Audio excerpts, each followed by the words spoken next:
The consequences of shrinking his own world and acting out of misguided thoughts have been severe. This marks the end of the person I once admired.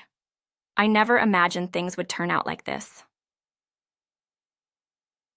My name is Amelia, and there have been two major turning points in my life. The first turning point happened when I was in 3rd grade, and I discovered the banjo. One day, while flipping through TV channels, I came across a feature on the instrument. Something about it fascinated me so deeply that I couldn't bring myself to change the channel. The lively, rhythmic sounds filled the room, growing in intensity until they seemed to pull me in completely. Even after the program ended, I sat there in a trance, enchanted by the world of the banjo. That day, I decided I would play it too. After convincing my parents, I began attending banjo lessons, marking the beginning of my lifelong journey. I joined a local banjo school that practiced a particular style of bluegrass music. Bluegrass, where the banjo often takes center stage, is influenced by folk traditions and has a variety of regional techniques, each with its own flair. The second turning point came when I was in 6th grade. I had just finished dinner with my family, crab and shrimp, my favorites, when suddenly I felt sick. My throat itched, my eyelids swelled, and breathing became difficult. Alarmed, my parents called an ambulance and I was rushed to the hospital. It turned out I had developed a shellfish allergy. The foods I once loved had now become my greatest enemies. The allergy stayed with me into adulthood. Eating shellfish wasn't just risky, it was life-threatening. I could no longer indulge in my favorite dishes, and every meal required careful scrutiny of ingredients. While my diet faced restrictions, my passion for the banjo grew. In 6th grade, I won 1st place in a junior banjo contest. For middle school, I was determined to attend a school with a renowned banjo club, and through hard work, I succeeded. The instructor there, Evelyn, was a famous banjo musician and had even been a judge at the contest I had won. Under her guidance, I grew immensely, and our banjo club went on to achieve national victories. Evelyn was kind and inspiring, and I looked up to her. She became a mentor and a role model, and her passion for the banjo was infectious. She pushed me to improve, to challenge myself, and to never settle for anything less than my best. With her help, I not only grew as a musician, but also as a person. After graduating high school, I chose to attend a university that had strong ties to our banjo community. I continued to practice and perform, always striving to be better. During my 3rd year of university, Evelyn joined our banjo school studio as the head, and once again, we were working together. However, something about her seemed different. There was a tension in her demeanor that hadn't been there before, a restlessness I couldn't quite understand. Around this time, I met Evelyn's son, Oliver. Evelyn had injured her ankle, and I offered to help her get home. That was when I met him for the first time. He was about my age, kind, and had a warmth that instantly put me at ease. Over coffee, we got to know each other, and soon we began seeing each other regularly.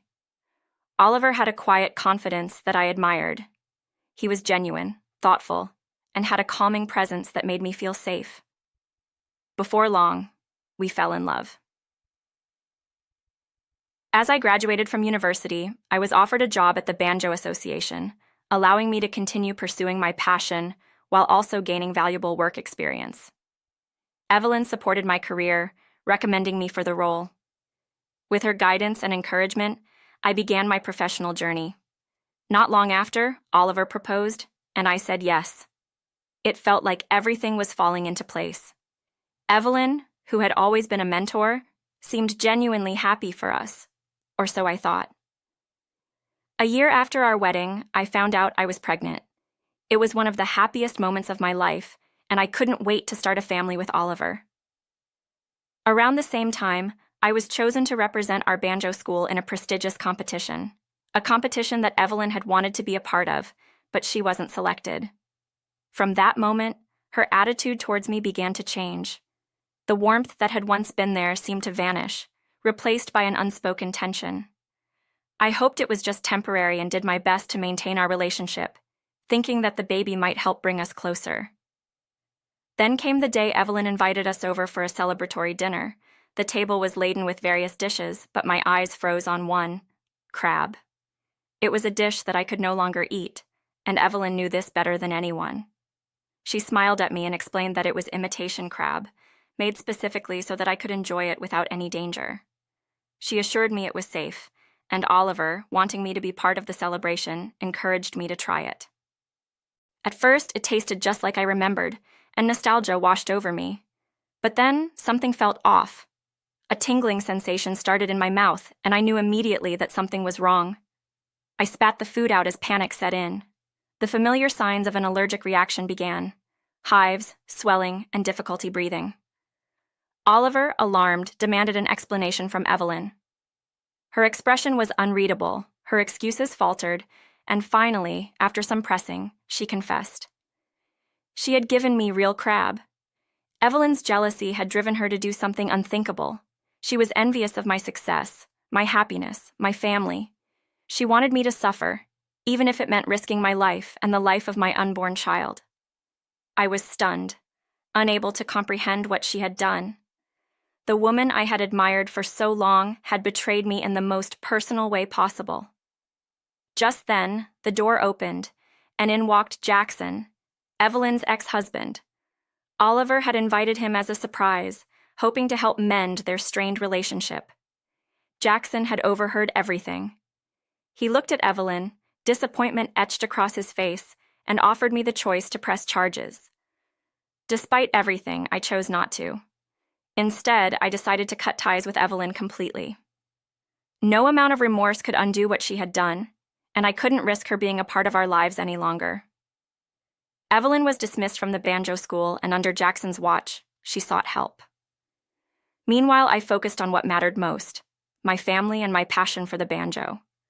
I went on to compete in the performance, my growing belly a reminder of everything I stood to protect. I played with all my heart, and our school won. It was a victory not just for my music, but for my resilience. Now, as I prepare to welcome my child into this world, I continue my journey with the banjo. My goals are simple yet profound: to keep playing, to keep growing, and to build a family full of love and laughter, far away from the shadows of betrayal. I have learned that life is full of unexpected turns, some beautiful and some painful, but through it all, I have found strength in the things I love and the people who truly care for me. The challenges I have faced have only made me stronger.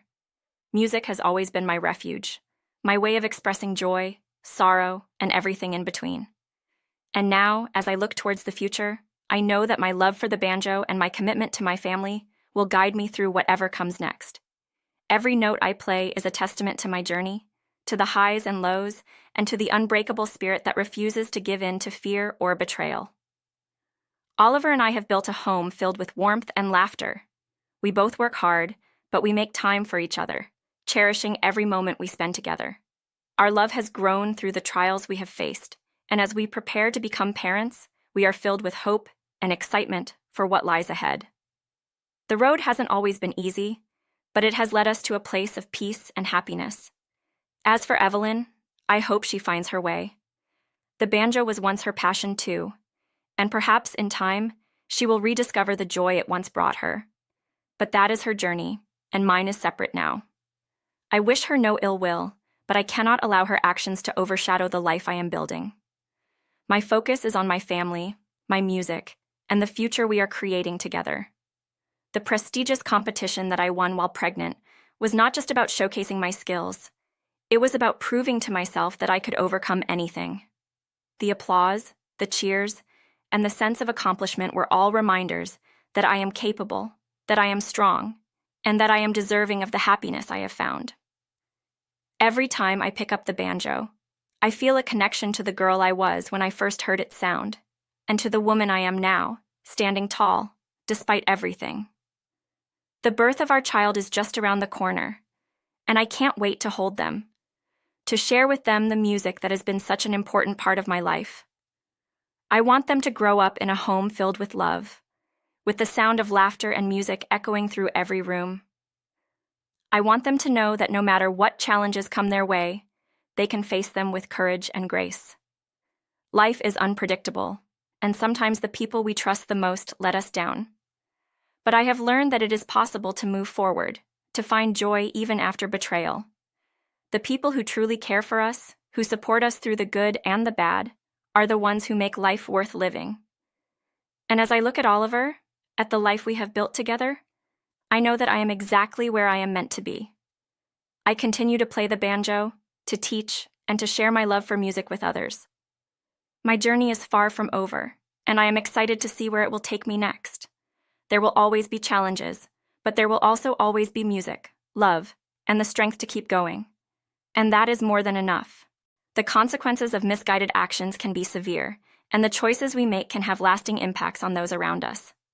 But I have chosen to focus on what truly matters, to forgive, to let go, and to keep moving forward. My life, my family, and my music are my greatest treasures, and I will protect them fiercely, with all the love and strength I have. This is my story, and it is one of resilience, of hope, and of a love that refuses to be broken.